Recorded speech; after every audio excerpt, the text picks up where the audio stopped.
der 21 toten Kameraden, die in den schweren und schwersten Zeiten des Kampfes einer kleinen Anzahl von Männern und Frauen um die Freiheit unseres Volkes gefallen sind.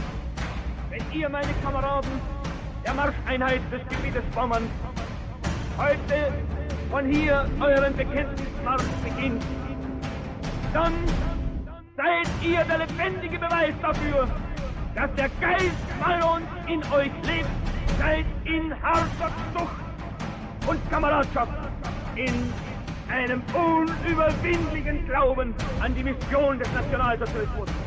Beispiel für die Millionen, die in unseren Reihen stehen. Tragt diese Fahnen sauber und rein, mit ganz klaren Herzen und mit harten Freunden in den kommenden Tagen.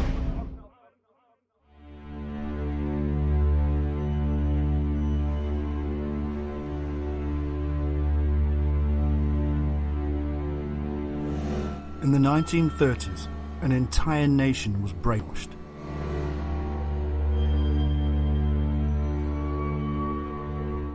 It was manipulated by masters of propaganda and the arcane arts.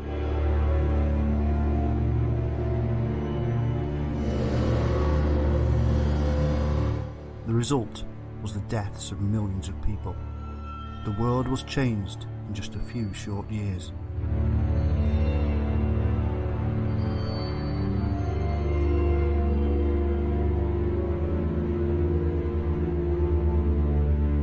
The men behind this massive scheme were members of the most evil and vile of political parties ever to have existed. We know them as the Nazis.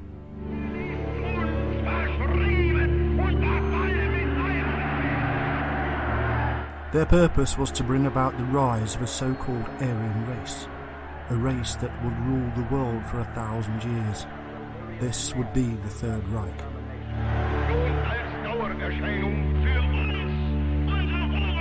Die Einführung der allgemeinen immer wieder herniedersteigen und dass man die Wahrheit über Deutschland berichtet. 50.000 Mann auf den Baustellen, der ganz Deutschland erfasste, überall herrscht seit einem Jahr Regen und für den Deutschen die Reinheit seiner Rasse hält. Hitler aber ist Deutschland wie Deutschland, deshalb nicht zu uns gehört.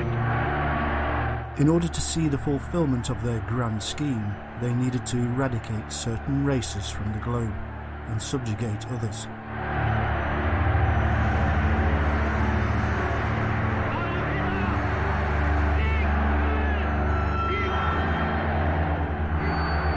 In order to achieve this, they needed millions of people to believe and follow them, and only them.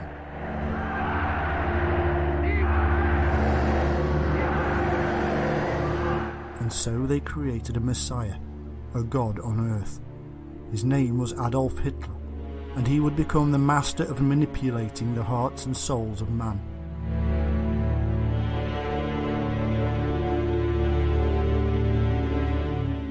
From mass hypnosis to blatant propaganda, from control of the media to eradicating the opposition, all methods were employed. This is the story of how that incredible goal was actually brought to fruition and the methods used to control the minds of men. This is the story of Nazi propaganda.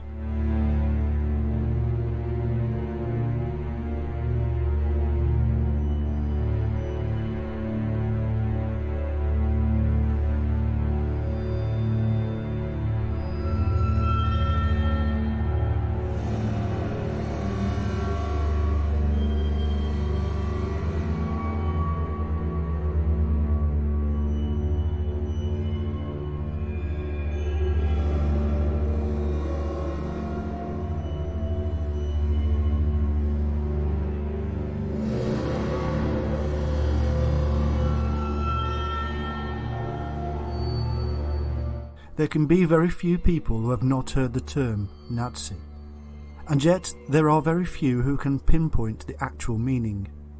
Yes, it brings to mind terrible atrocities and evil-looking characters from war films. We all know that it is a word with evil connotations, Their symbol, the swastika, is banned from public display in almost all parts of the world.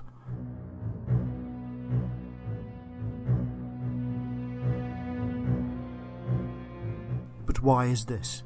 That in living memory, millions of people followed them. How did so many people get drawn into what became, quite possibly, the darkest period in human history?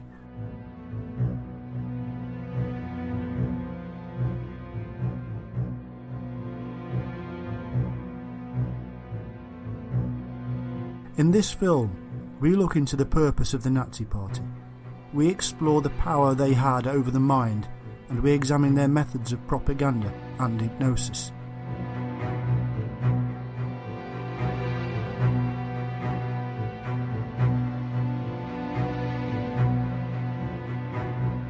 Who were they? What did they do? Why and how?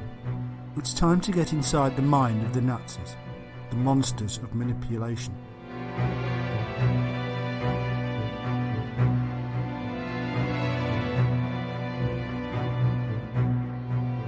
The actual term Nazi is the shortened version of the National Socialist German Workers' Party, the brainchild of one particular man who rose from the ashes of a poverty-stricken Germany, Adolf Hitler.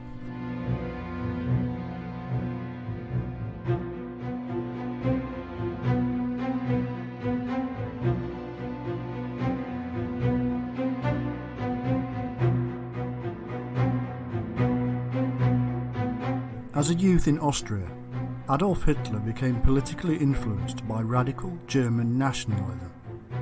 This led him into anti-Semitism, as well as hatred for the Slavs, Habsburgs, Catholics, and more.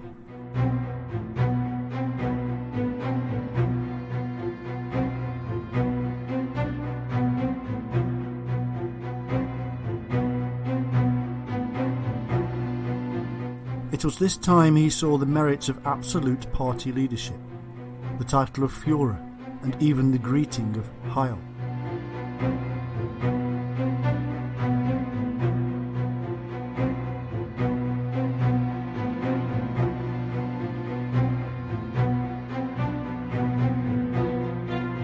Heil mein Führer simply meant Hail my leader. Later, a chant, Sieg Heil, was created for public occasions, as the Nazis understood such things created a harmony among the followers.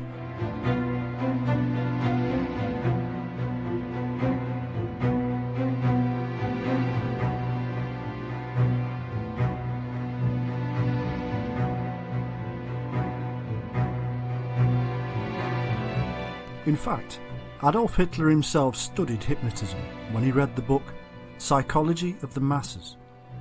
The book describes the psychology of the crowd and the techniques that could be used to control them.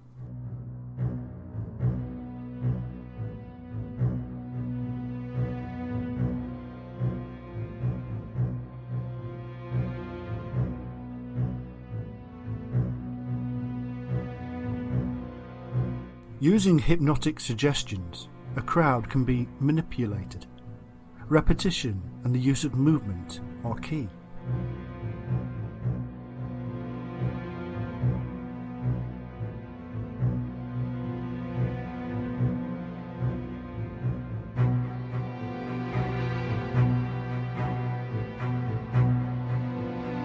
When an animal walking through a wood sees a movement, it stops and looks. Its attention has been gained. If a movement happens again, then the animal will continue to look, mesmerised to the spot. The same applies to us. Watch as the speaker may walk up and down the stage, keeping our natural gaze.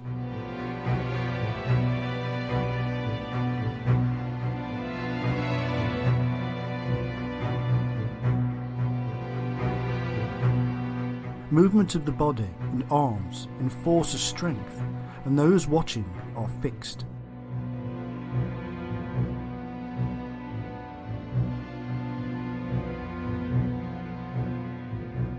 In this state, whatever is said by the speaker has more power.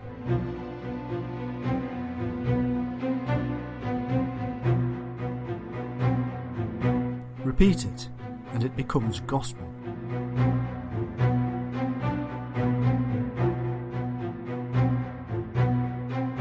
Hitler used repetition, not just in speeches, but he repeated the speeches.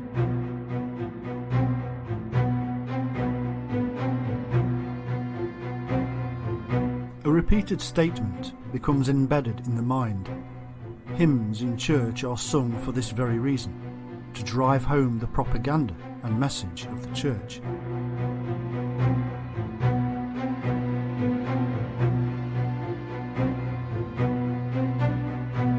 Hitler himself said, "What you say to the people collectively, in that receptive state of fanatical abandonment, remains in their mind like an order given to someone under hypnosis, which cannot be wiped out and resists all logical argument."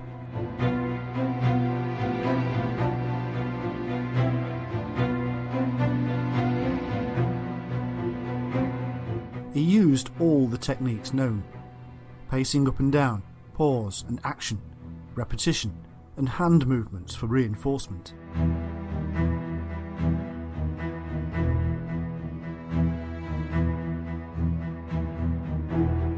Through such hypnosis, Hitler could bypass rationality and logic and aim straight into the core of the mind without the conscious knowledge of the viewer.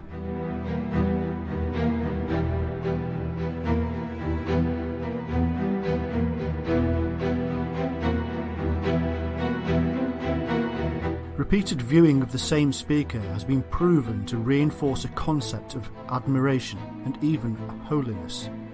Eventually, every word uttered becomes Holy Writ.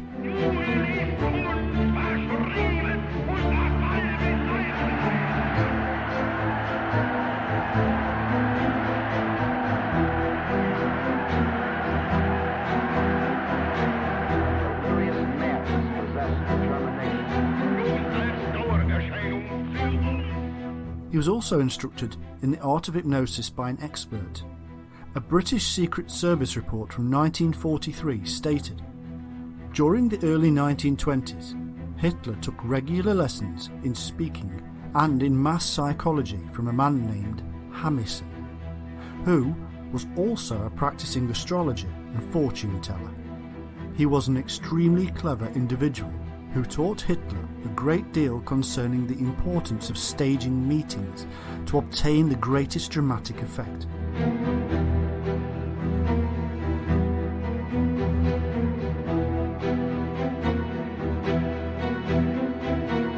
What Hitler was really good at was the power of suggestion, repeating a phrase.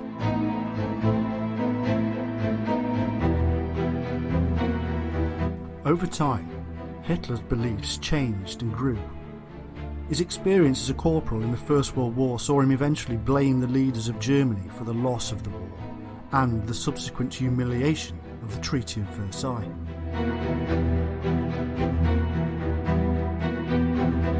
He also blamed the Jews.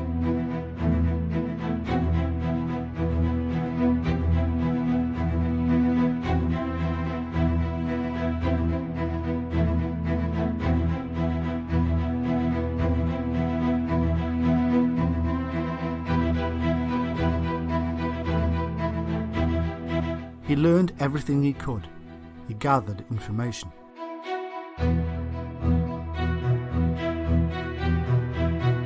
What his intentions were originally is unknown, but he moulded himself with his knowledge, and he was intent on doing something about the plight of the German-speaking world.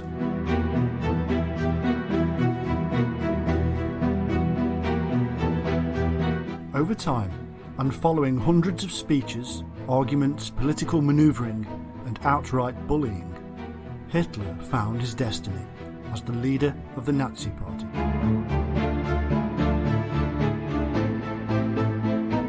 So what was Nazi Germany? Between 1933 and 1945, the term was interchangeable with the Third Reich, a period when the country was controlled by Adolf Hitler and his National Socialist German Workers' Party, or Nazi Party. Under Hitler's reign, Germany changed into a fascist totalitarian state, whereby almost all facets of life were controlled by the government.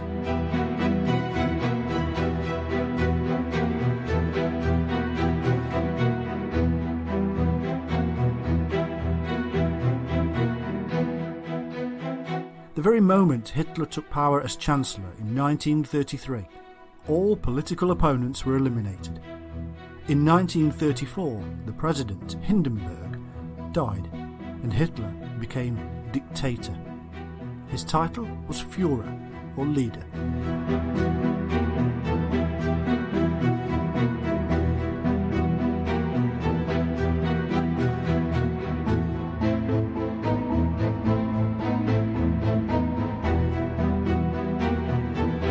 All power was in his hands, and his word was above the law. Gathering around Hitler were the various factions, all trying desperately to attract his attention and gain his favour.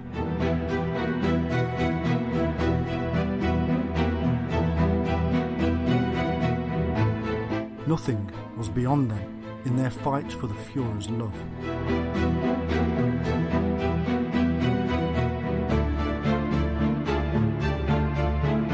It had been a time of desperation and poverty was rife. Under the Nazis, the economy grew and stabilised.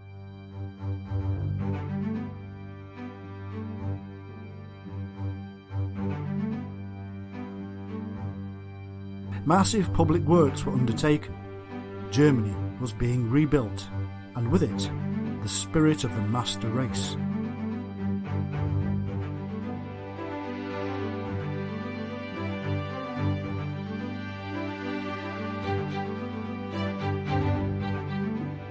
The Nazis enjoyed massive popularity through this economic stability, and this allowed them to begin introducing some of the more sinister elements of their policies.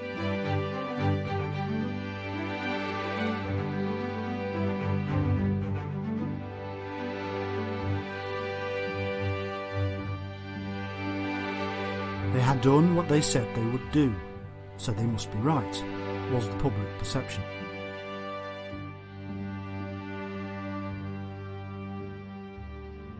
Education was targeted, introducing the concepts of racial purity into the schools.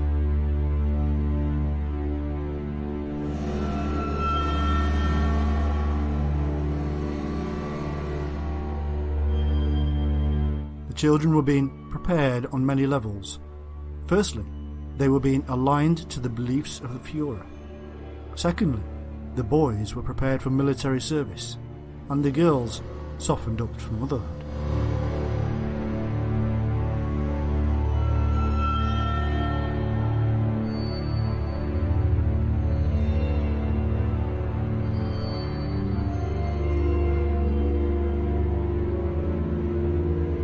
Opportunities for females were reduced so they could concentrate on being good German mothers.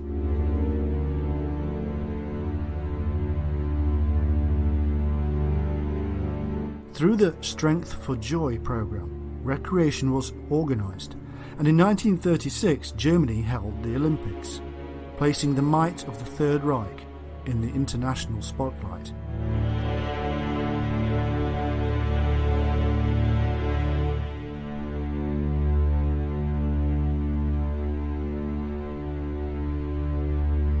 All media and public gatherings were controlled.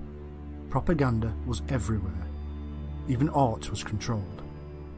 As the power of Germany grew against the backdrop of a weaker Europe, the aggression of the Nazis began to terrify many.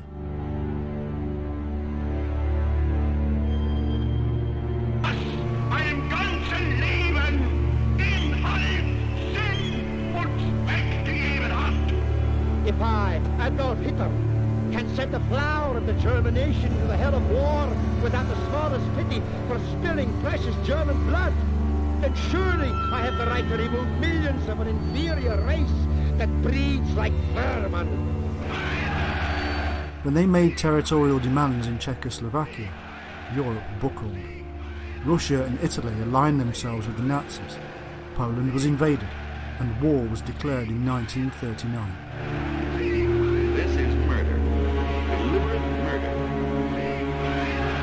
By 1940, Germany controlled most of Europe. Defying every written and unwritten law of man, not only premeditated, but carried out by official decree. Only Great Britain remained, and until 1942 the Americans stood back.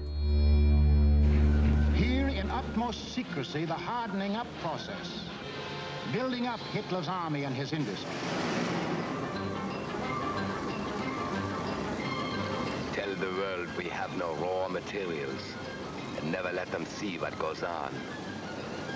Day after day, night after night, month after month, year after year. We must have the world's most powerful club. Forget ours. Forget working conditions. Forget how to think. Forge the club of blood and iron. Let the democracies talk about freedom. No freedom here. No labor unions. No overtime. The Führer tells you where to work, when to work, how long to work, how much your work is worth. Forge the club of blood and iron. We have a sacred mission. Today we rule Germany. Tomorrow, the world.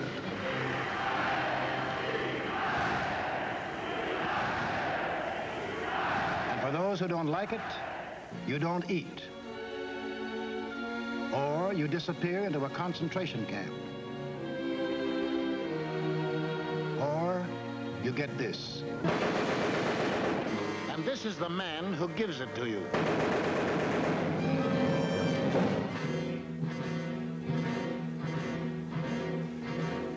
And what of the army? Before Hitler came into power, the German army by treaty was limited to 100,000 men. But treaties to the Germans have always been something to ignore. These 100,000 men were, in reality, 100,000 highly trained officers, the men who lead the Nazi regiments today. But Hitler didn't merely ignore the treaty. He tore it up, and in 1935 ordered national conscription.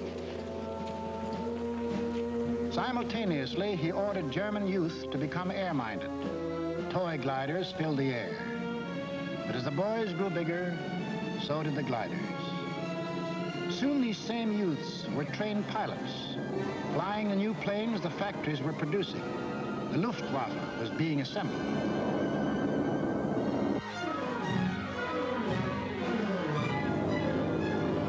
The only thing old about this new army was the goose step. And even Hitler couldn't improve on that ancient German form of torture, designed to make man stop thinking and blindly obey. Goose-step them until they become as insensible as weapons.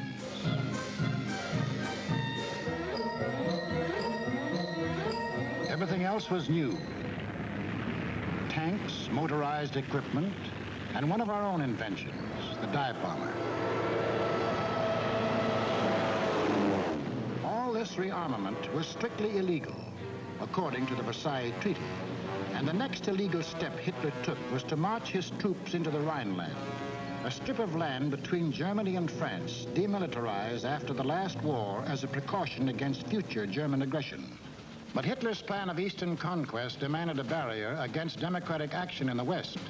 So Hitler remilitarized the Rhineland and began building the formidable Siegfried Line, a chain of forts and defenses 450 miles long and in some places 30 miles wide.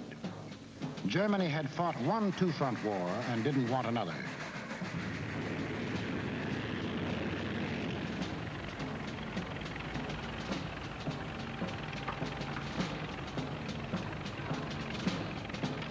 As many as 500,000 men worked as much as 20 hours a day to build 22,000 fortified positions on land, where, by treaty, no German soldier was supposed to set foot.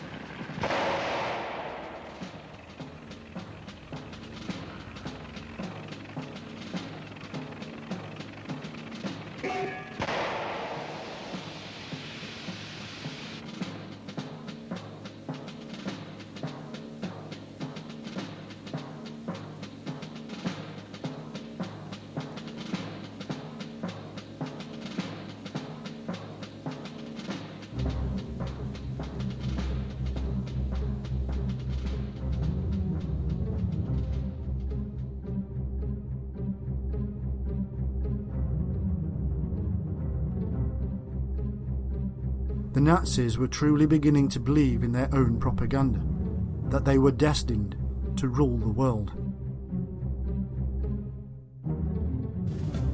Most scholars see the Nazi Party as the far right. But what does this mean? They argued through neo-Darwinism that what they called the Aryan race was superior and had the right to rule all others. Hitler himself claimed that Nazism was neither left nor right, and he attacked both communism and capitalism as pawns of the Jews. He said the Nazis were not for any class of people, but the pure from both sides.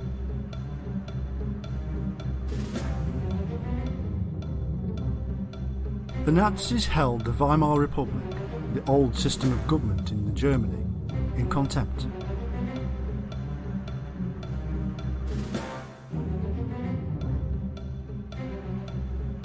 It was they who had brought about the signing of the Treaty of Versailles and the humiliation of Germany. After World War I, the German right-wing nationalists known as the Freikorps engaged in political violence, and the Nazis were intrigued and inspired by their methods. The symbols and the leaders change, but Germany's maniacal urge to impose its will on others continues from generation to generation. The monarchists of post-war Germany were being threatened by the young generations who wanted to create a new state based on martial rule. The Nazis formed an alliance with several other parties and industrialists and began to grow in power. Hitler's hypnotic speeches helped to secure him as the leader.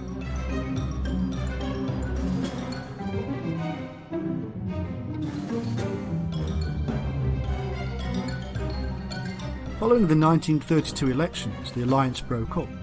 Kaiser Wilhelm II was under pressure and abdicated. His 4 sons became members of the Nazi Party.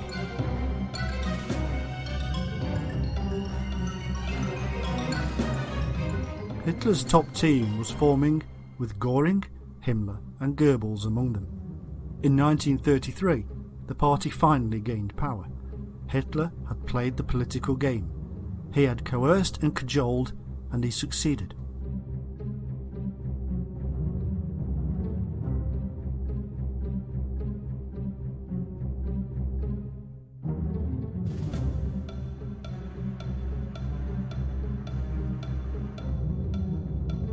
Promises and pressure, carrot and stick. Nazism was about German nationalism, about pride and expansion, taking back what was rightfully theirs.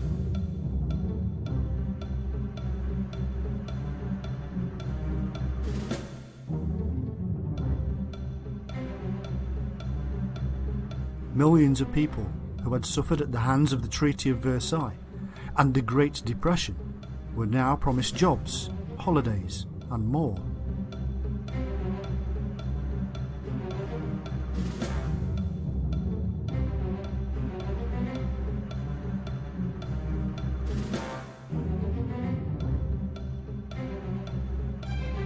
Those who argued were punished. The German people were the superior race. It was a myth built around the concept of the Aryan master race, and it fed into the nationalistic swelling of pride, filling a huge void. It was time to take back the land that was stolen, time to show the world that Germans were a force to be reckoned with.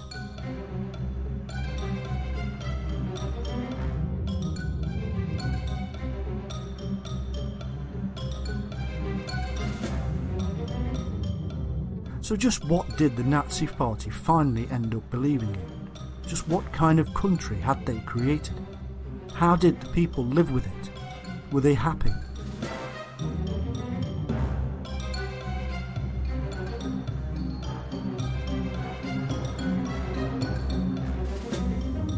If you were female in Nazi Germany, then you were excluded from political office.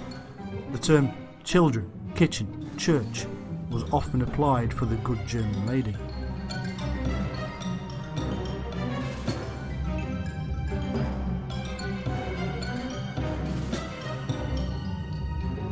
Women were ordered to avoid sexual relations with foreigners in order to avoid having the pure German blood soiled.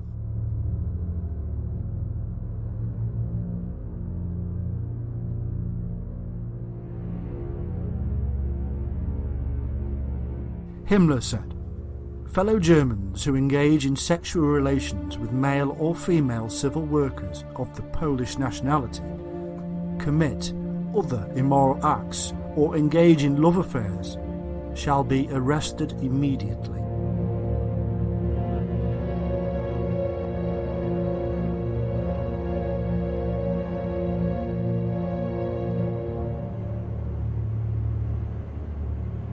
Heydrich later declared that Russian males would suffer the death penalty for such an act. The women would have their heads shaved, be paraded in public, or even sent to concentration camps.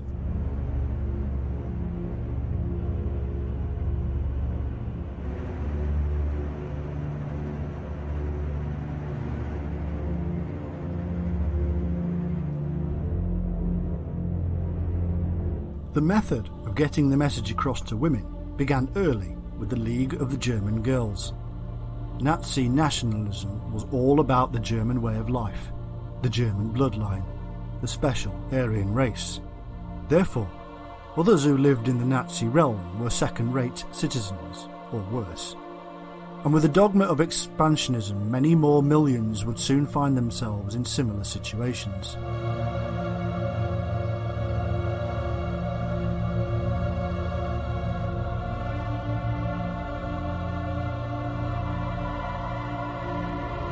The terror and horror of the Nazi Aryan elitism spreading across Europe was unbearable.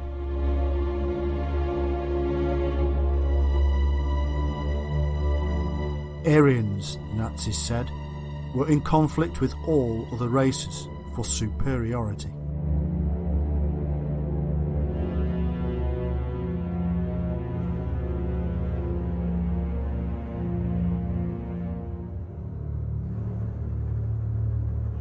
A set of race laws were introduced in 1935, which became known as the Nuremberg Laws.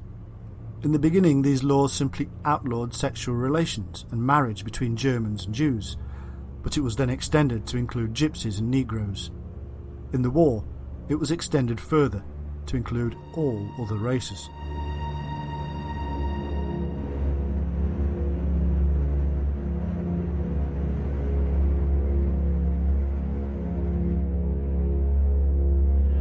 The Nazis' drive was to maintain racial purity, and so they went about the systematic extermination of Jews, Romanis, and the mentally ill, and the physically disabled.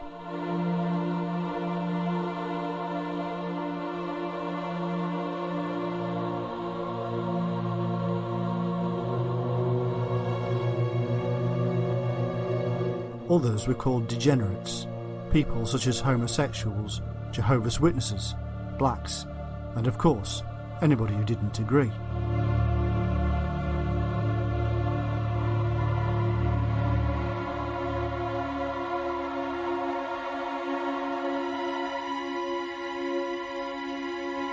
Another one of Hitler's grand schemes was to exterminate or enslave the Slavs of Central and Eastern Europe, such as the Russians, Poles, and Ukrainians.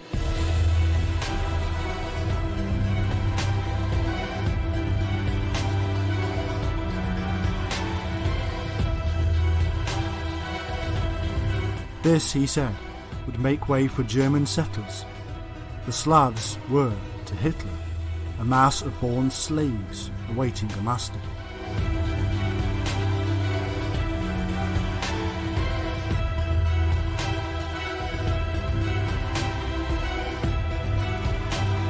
One of the tactics to purify the race was compulsory sterilisation, or even involuntary euthanasia of the disabled.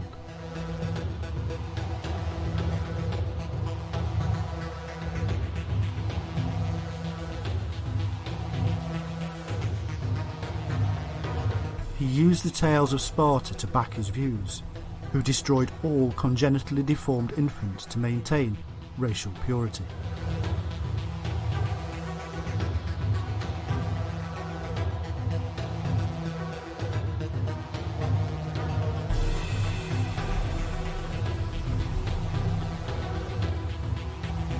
By 1933, the law of the prevention of hereditarily diseased offspring included the sterilisation of people with schizophrenia, epilepsy, and a whole range of conditions, including alcoholics.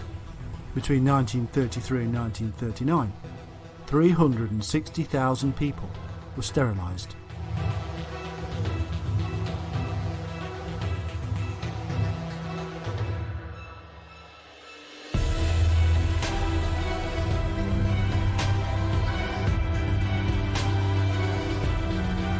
Today, arguments about what an Aryan was or is still rage, but to the Nazis, true Aryans were from the Nordic lands, the Mediterranean, Dinarics, Alpine and East Baltic regions.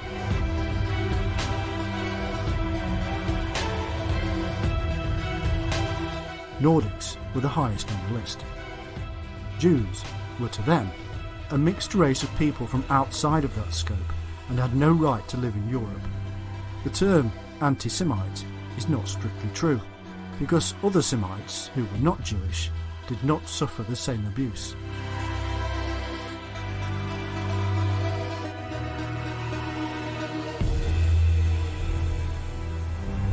The man behind the propaganda machine of Nazi Germany was Joseph Goebbels.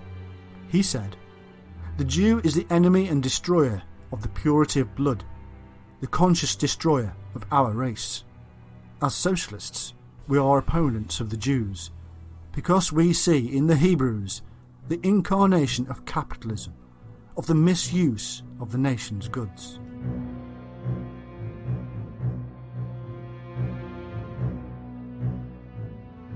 Goebbels became the Minister of Enlightenment, and he had two main tasks. Firstly, to ensure that nobody could read or see anything against the Nazi Party. Secondly, to make sure the views of the party were marketed in a persuasive manner as possible.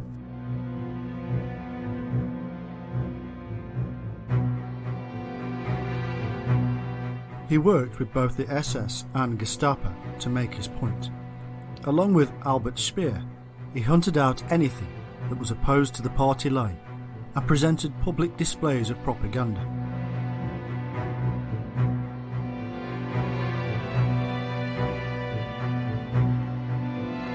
He set up the Reich Chamber of Commerce, which dealt with literature, arts, radio, music, newspapers and film.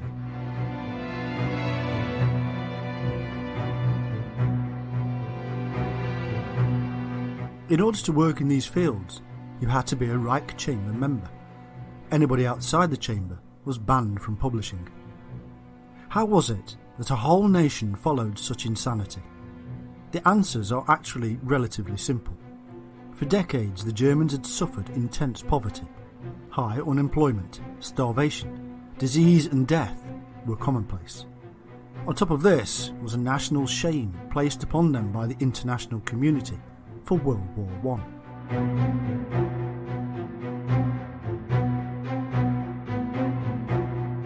They had lost land, welfare and prestige. Along comes a political solution that promises to save the nation on every level.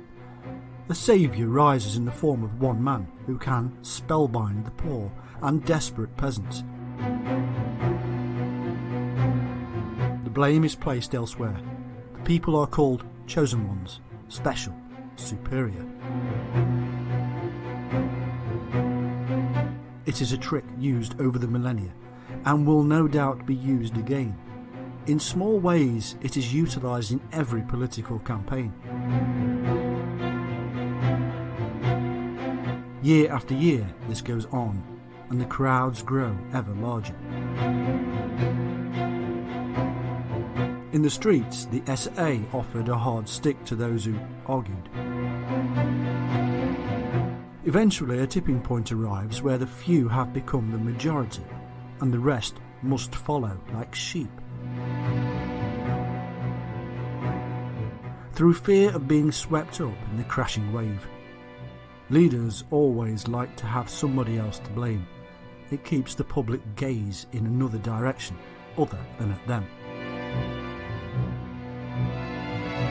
Hitler and his Nazis used everybody that was of no use to their plan. The Jews had been a long-standing target, even before Hitler had ever thought of it. Ever since they arrived in Europe, their stay had been troubled. It was therefore no great new message the Nazis were delivering. Instead, they simply reinforced the message and brought it up to date.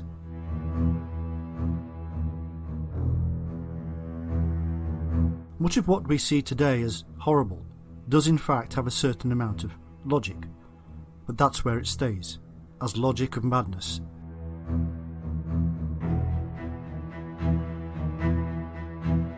Sterilising mentally ill patients, or worse, removed a cost burden on society. Enslaving entire races brought a ready workforce to arm, clothe and feed the pure Aryans.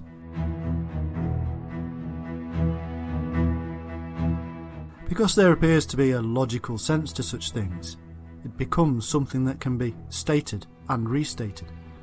Doing so reinforces the message and allows additions. Nobody argues with additions when they have shamed themselves into agreeing in the first place.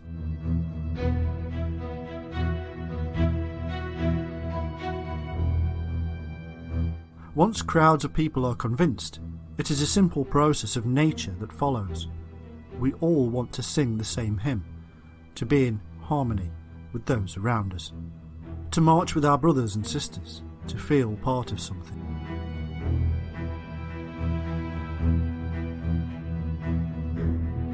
But what better to feel part of than something powerful? Everybody wants to be accepted, and to be accepted meant joining in.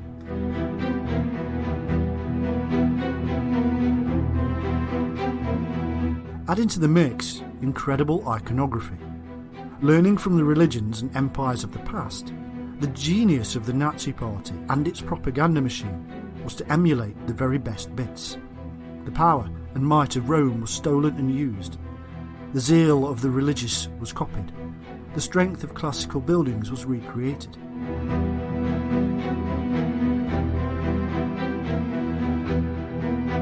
The people started to get jobs, to feel part of a community, and to look around them and see the images of what they were being told they were, a master race. Drip, drip, this sank in. Slowly, the crowds grew in numbers. A master race, born to lead, born to enslave.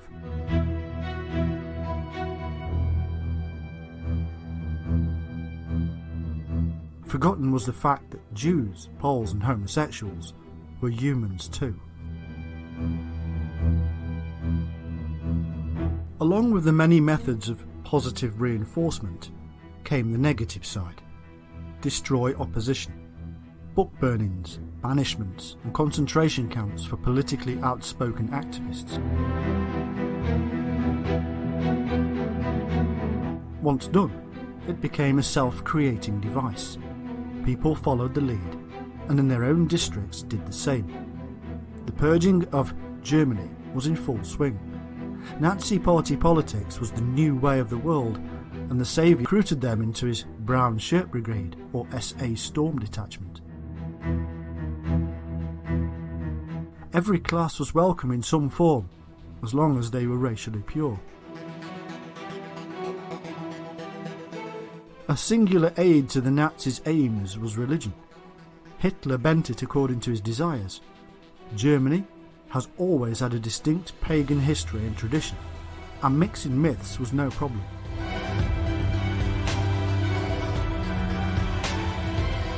Freedom of religion was guaranteed in the 1920 Nazi Party programme. Positive Christianity was endorsed to oppose the Jewish materialistic spirit. Theologians were brought in on board to ensure that the party message was incorporated into the German positive Christianity movement.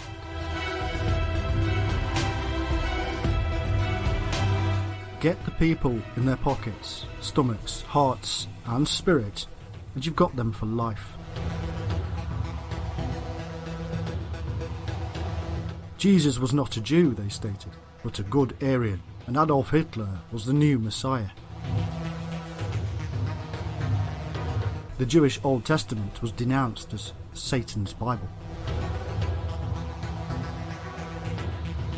The Catholic Church had opposed the Nazis, and so they were outlawed unless they declared loyalty to the state.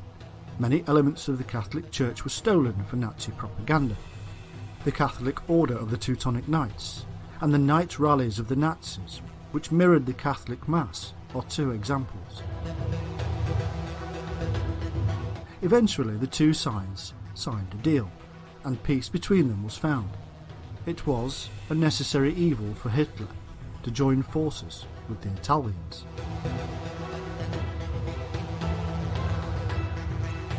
There cannot be any doubt that a certain amount of occult influence existed within the higher levels of the Nazi Party.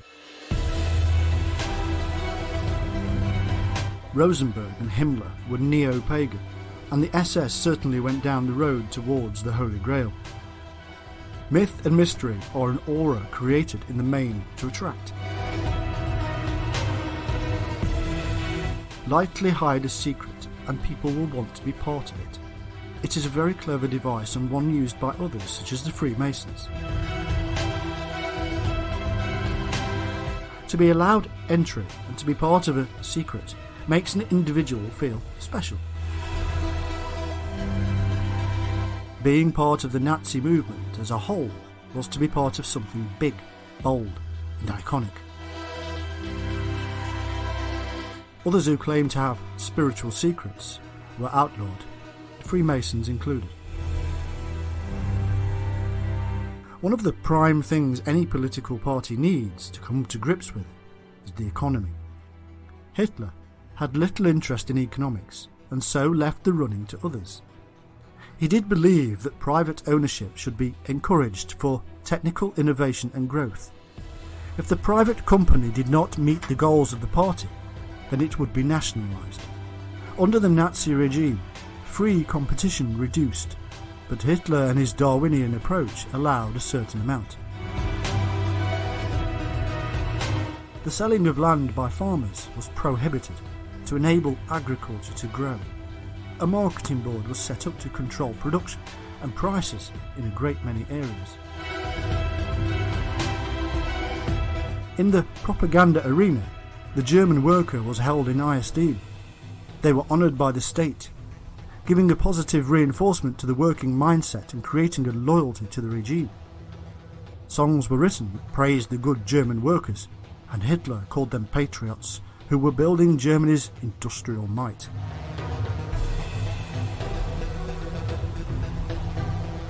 There were good social welfare policies, and volunteers were mobilised to aid the impoverished, as long as they were of the racially pure. The National Socialist People's Welfare Charity would become the largest civilian organisation in Germany. Putting people into work, reducing the effects of poverty, bringing social classes together, giving people hope, and constantly reinforcing all of this and more through newsreels, music, newspapers and radio fostered the feel-good factor.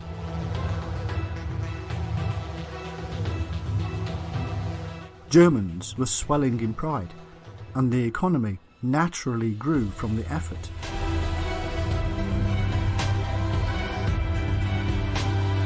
It was not capitalism that Germany was under.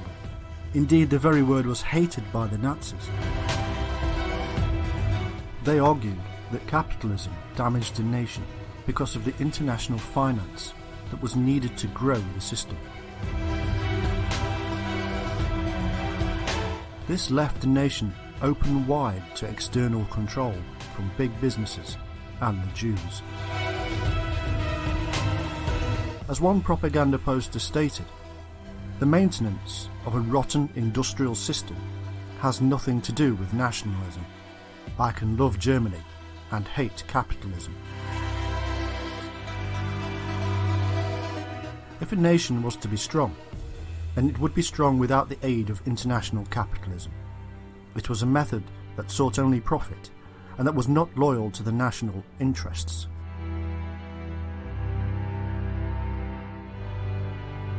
Hitler said, "We are socialists. We are enemies of today's capitalistic economic system for the exploitation of the economically weak, with its unfair salaries, with its unseemly evaluation of a human being according to wealth and property, instead of responsibility and performance, and we are determined to destroy this system under all conditions. It was a Jewish creation, he said, and had run its course.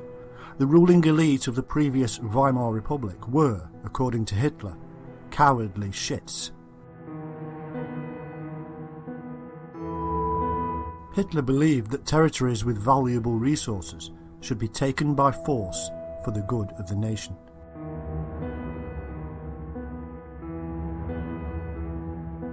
Having direct control over such lands was the only method of economic security.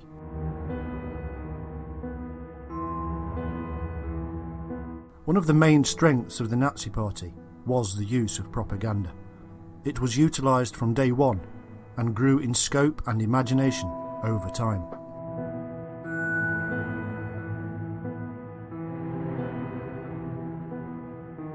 It is in fact a study in itself, but crucial to understanding how millions of normal people were hooked into the party line.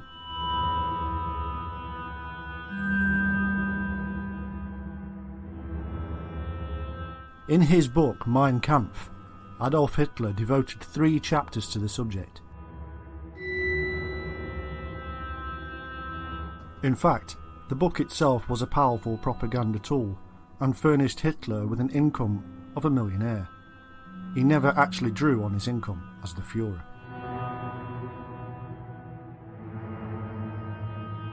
It was in the First World War that Hitler had learned the power of propaganda when, he claims, he was exposed to the excellent British and the poor German versions.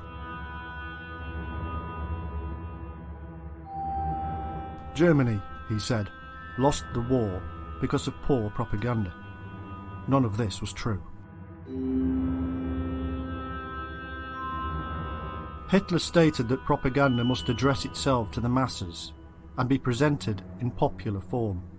It must not be above the heads of the ordinary people and must appeal to the imagination, to the emotions and hearts of the crowd. This crowd was made up of human children who moved from one idea to the next. They must be told what to think. They are ruled by sentiment, not logic, and so good propaganda must be simple and play on sentiment.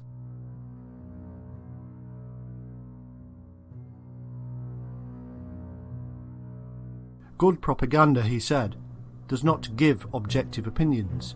It gives the one truth of the party line. The people were feeble-minded and quickly forget. So the message must be reinforced again and again.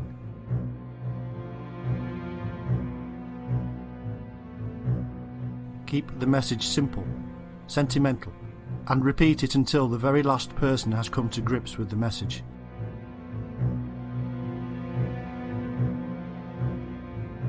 The one message must be repeated and illustrated in different ways to attract the majority.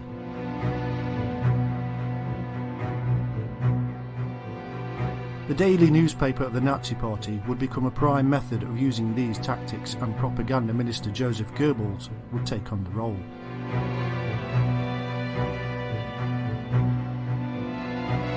In the beginning, it had been Hitler speaking again and again at public meetings, but as the power of the party grew, more and more media outlets were used.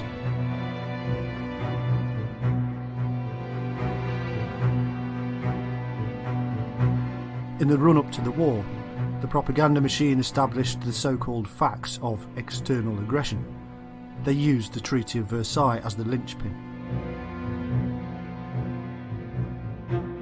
They also picked on the international threats of Jews, Romanis, Bolsheviks, and homosexuals.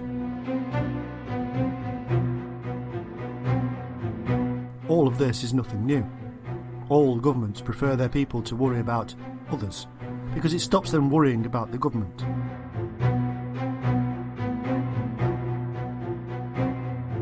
Hatred against the Jews instead of hatred against the politicians. It is also useful to hang negatives on these areas.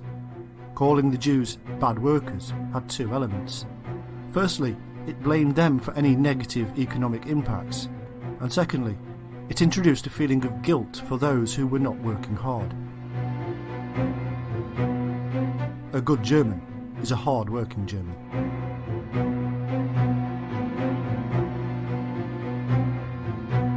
Lies were created and spread. Jews need the blood of a Christian child was one such lie.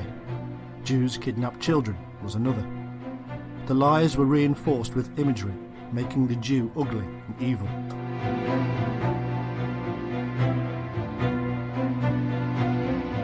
As Hitler himself had said, its credibility does not matter. The victor will not be asked whether he told the truth.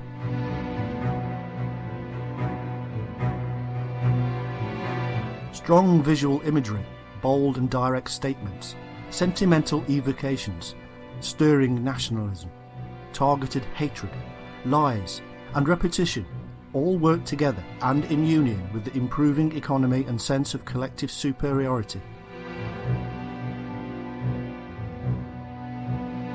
All of these things have been used before and will be used again.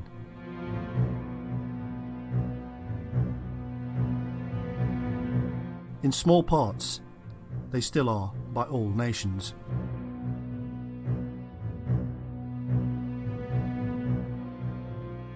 Should the right circumstances rise again, then it is quite possible the Nazi method will rise again.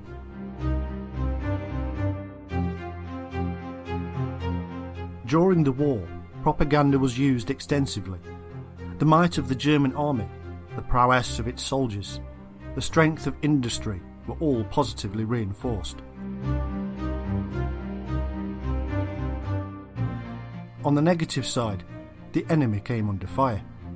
Allied bombers were shown as cowards who bombed civilians. Americans were portrayed as gangsters.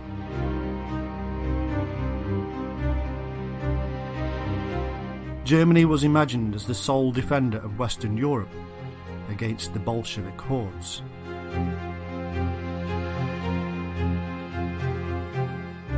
In 1944, the Red Cross were invited to visit concentration camps to dispel rumours of the final solution.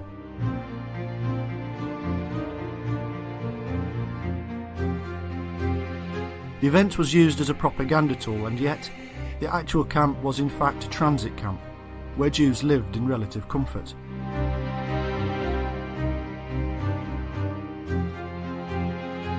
Afterwards, most of the cast and even the filmmaker himself were deported to Auschwitz, where they were murdered.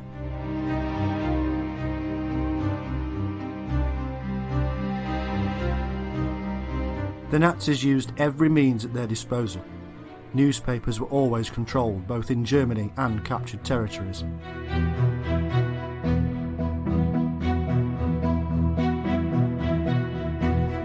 Public speaking was a very large part, as was radio. Films were very popular, with such classics as the 1935 Triumph of the Will being seen by millions. A great many books were written and published, with textbooks being aligned to the party belief system. Control of the paper supply allowed the Nazis to control what was and what was not printed. Books by Jews were banned.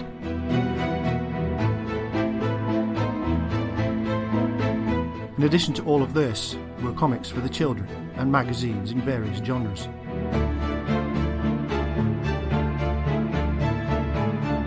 Radios were made that had limited range and allowed only local transmissions. 70% of the German population had these sets, and so 70% were subject to party propaganda on a daily basis.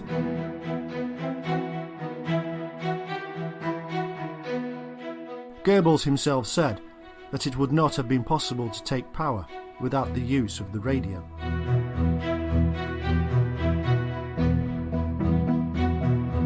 Nazi propaganda demonised the enemy, whether Britain, America, Jew or homosexual.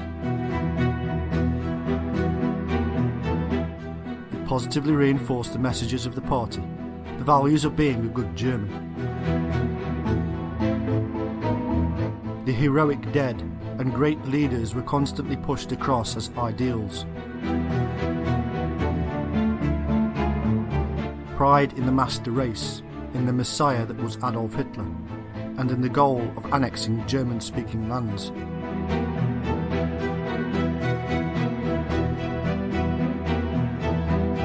There would be only one victor, Nazi Germany, and to win, it meant total war.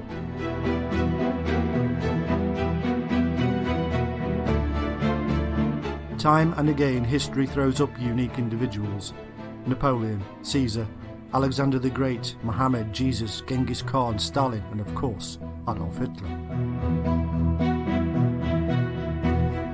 In each period, there are different circumstances, but there are also similar ones. It begins with a disappointed mass, people who feel they have suffered enough. They look around for a saviour, for one who will show the way and have the bravery to stand up for them. People are like sheep. They like to follow. They want to follow.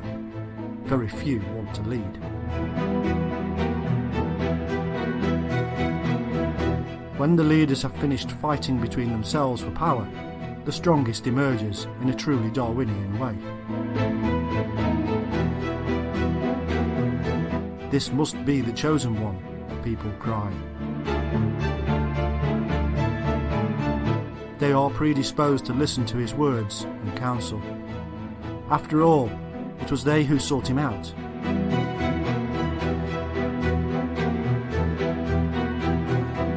He begins by making sense, by agreeing with the masses, by telling them how they have been abused for too long. The crowd rejoices. They like what they hear.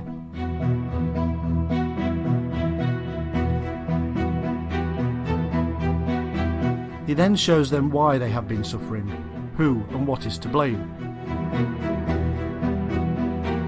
It's the Romans, it's the royals, it's the Jews.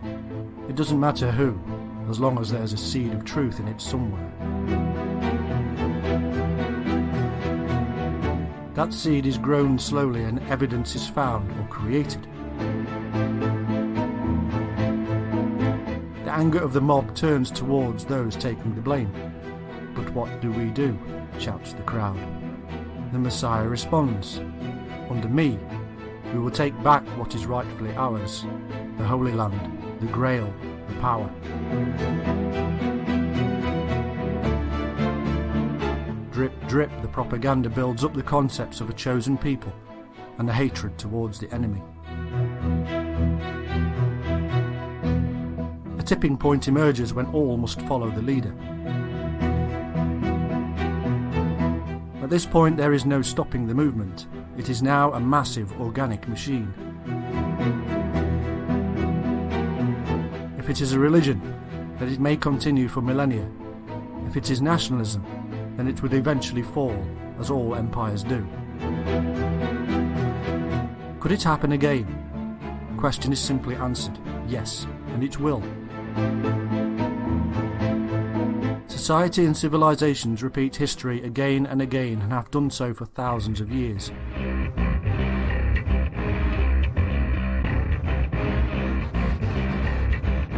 We create the circumstances on a cyclical basis. Rise and fall, riches and poverty, financial growth and ultimate crash.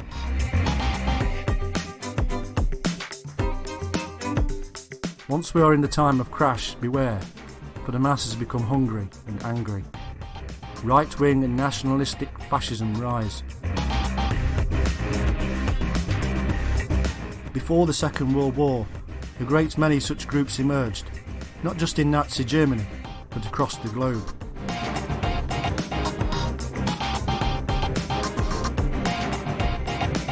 Unless the crash is quickly turned around, then somebody, somewhere, may just get an idea in his head. He may just start to come out into the public gaze, and he may just be able to utilise his power of mesmerism upon them. Adolf Hitler learned well. He understood the mind of the crowd. He practiced the art of the hypnotic speech. He had his finger on the pulse of the people. He was a man of his time. Is there another Adolf Hitler out there now? Is he waiting in the wings, unaware of his destiny? And what will we do?